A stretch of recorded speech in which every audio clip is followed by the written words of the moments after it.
श्री शिवाय नमस्तुभयम। हर हर महादेव। दोस्तों, आप सभी लोग जानते हैं कि 9 अगस्त 2024 शुक्रवार को पड़ रही है श्रावण नाग पंचमी तिथि। दोस्तों, यह जो पंचमी है श्रावण महीने में पड़ने वाली सबसे बड़ी पंचमी है, क्योंकि यह श्रावण के दिनों में पड़ रही है, जिसका बहुत ही बड़ा और विशेष महत्व होता है। और ऐसा दिन पूरे साल में सिर्फ एक ही बार आता है।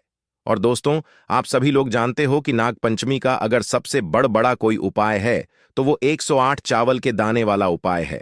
तो दोस्तों, इस शुक्रवार की नाग पंचमी के दिन आप लोगों को इस 108 चावल के दाने वाले उपाय को जरूर करना है। बहुत सारे लोग होंगे जिन लोगों ने इस उपाय को ना किया हो, मतलब पूरा साल निकल गया, उन्होंने किसी भी दिन इस 108 चावल के दाने वाले उपाय को ना किया हो।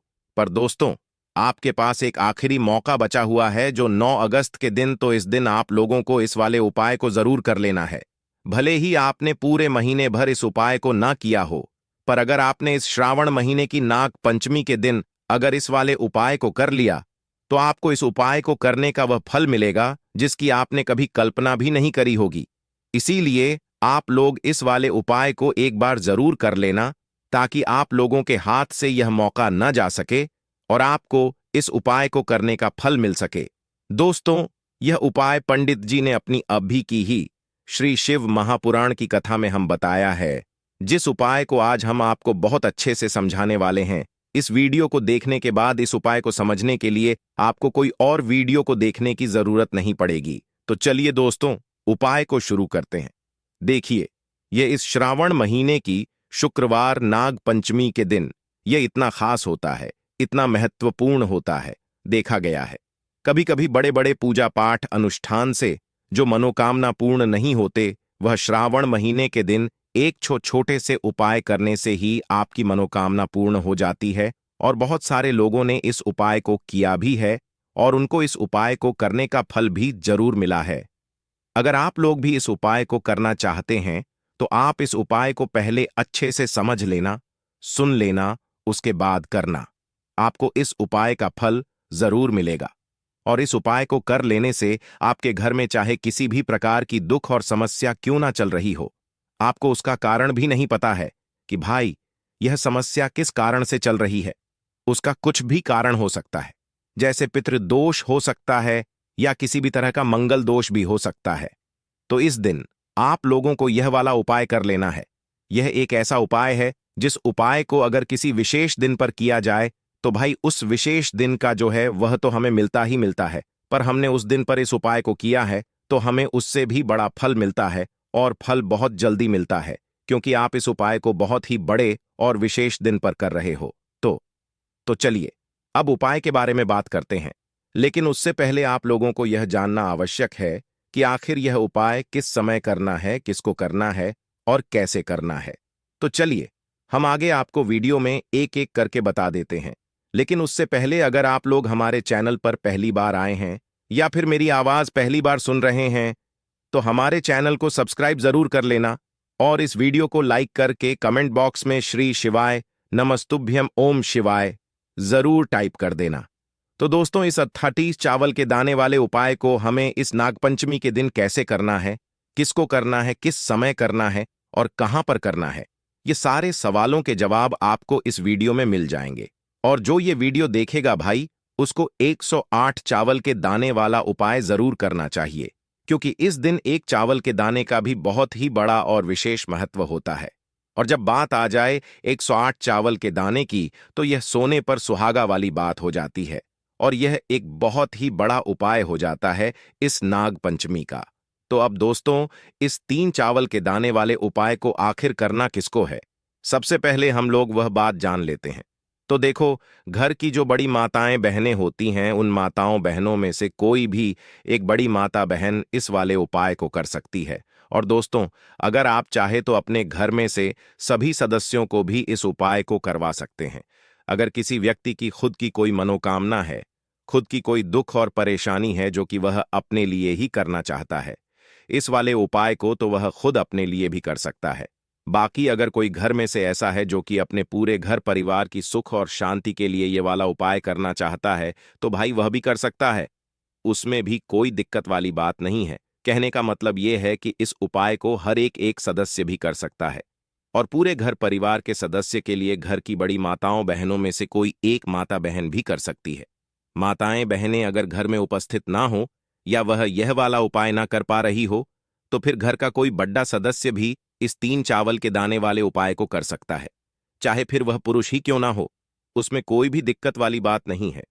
अब दोस्तों, इस 3 चावल के दाने वाले उपाय को हमें करना कहां पर है? हमें इसे शिव जी के मंदिर में जाकर करना है।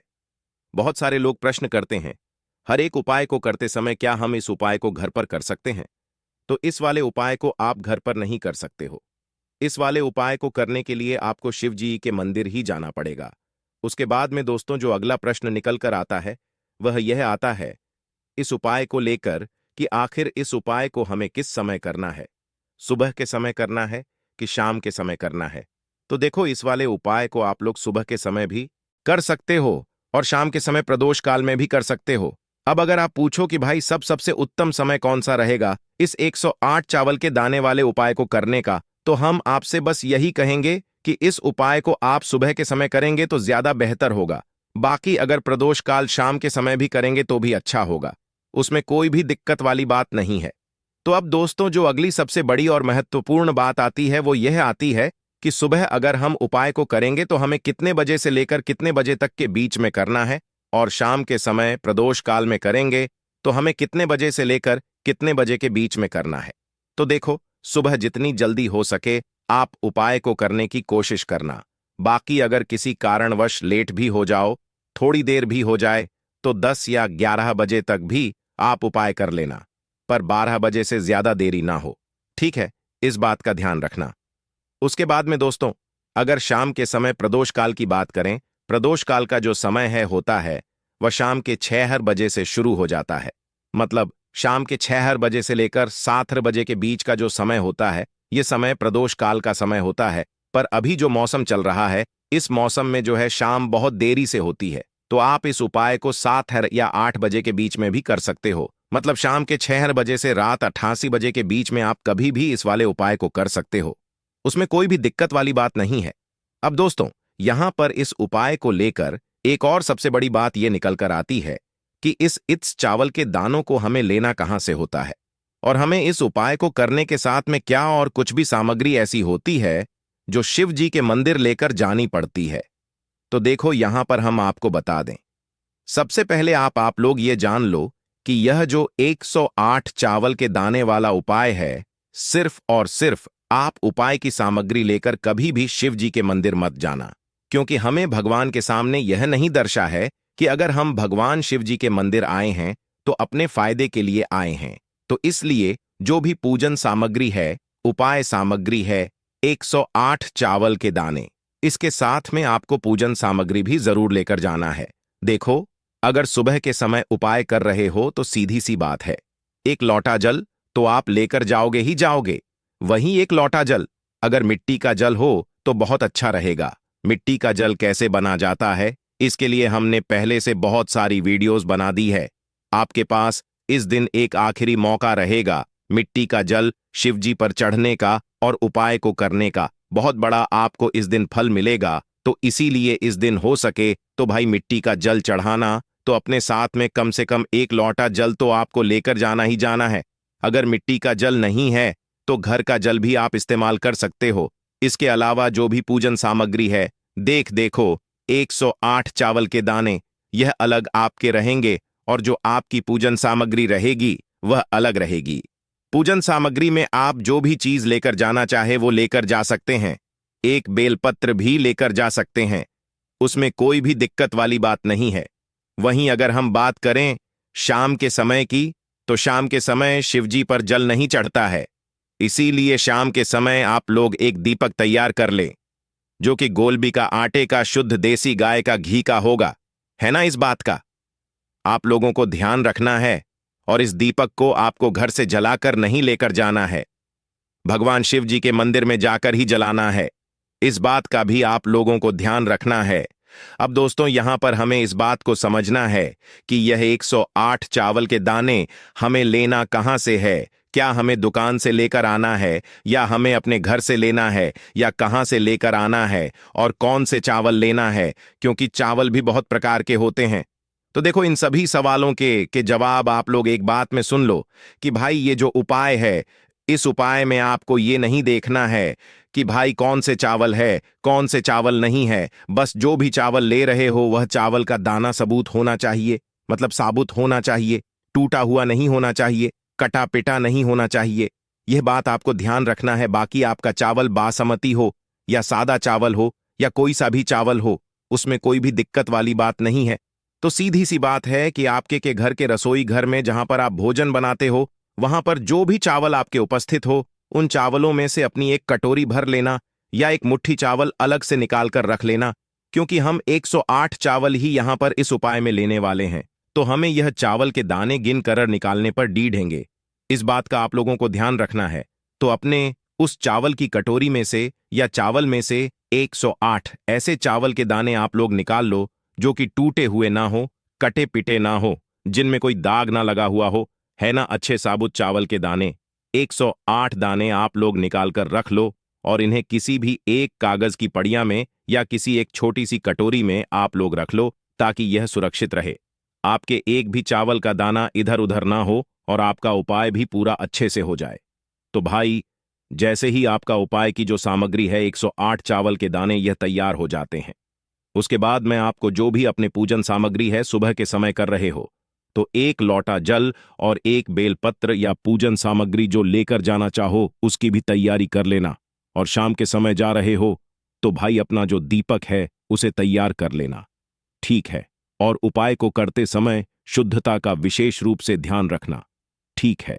सुबह सुबह स्नान करने के बाद ही उपाय को करने की आप लोग तैयारी करना। उसके बाद अगर शाम के समय की बात करें तो शाम के समय आपको स्नान करने की जरूरत नहीं है, पर शुद्धता का ध्यान रखना है।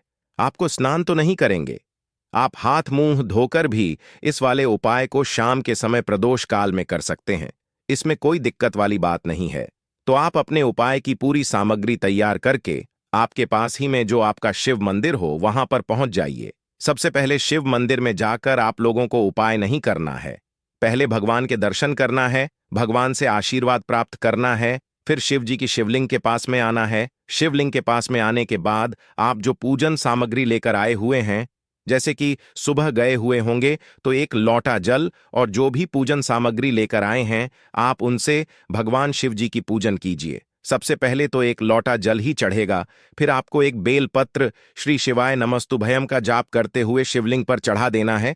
उसके बाद में आपकी पूजन सामग्री चढ़ेगी। उसके बाद में अगर दोस्तों शाम के समय अगर आप इस उपाय को कर रहे हो तो अपने साथ में कम से कम एक जो दीपक है गोलबाती का, जो आप अपने साथ में लेकर गए हो, उस दीपक को मंदिर में जाकर अपनी माचिस से जलाना है और उस दीपक को शिवलिंग के पास में रखना है, ठीक है। इस दीपक को रखने के बाद ही आप लोगों को अपना यह वाला उपाय शुरू करना है।